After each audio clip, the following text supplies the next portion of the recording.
Dans l'atelier installé à l'arrière de sa maison, Hugo élabore des spiritueux.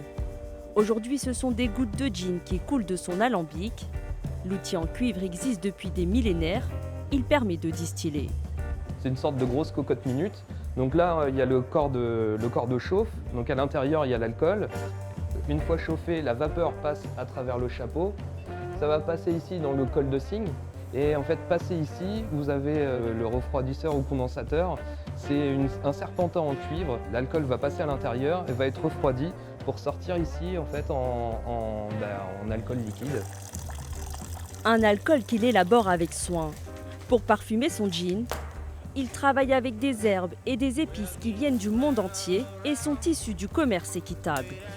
On a de toute façon le gin qui est composé de 51% de baie de genièvre, mais pour les 49 autres pourcents, il va falloir avoir un parfum de tête et après des parfums, des saveurs qui vont pouvoir s'imbriquer les unes aux autres. Du gin parfumé, mais l'artisan distille aussi du rhum qu'il fait vieillir dans ses tonneaux.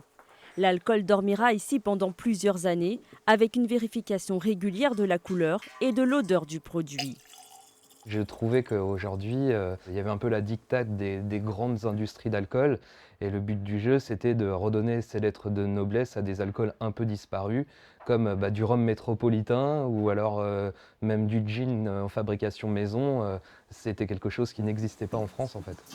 C'est la passion surtout d'un vrai boulot d'artisan, donc de travailler déjà avec ses mains, travailler avec son odorat, avec le toucher. C'est vraiment un métier qui allie un peu toutes mes passions de cuisinier, parce qu'avant tout, c'est un peu de la cuisine, tout ça.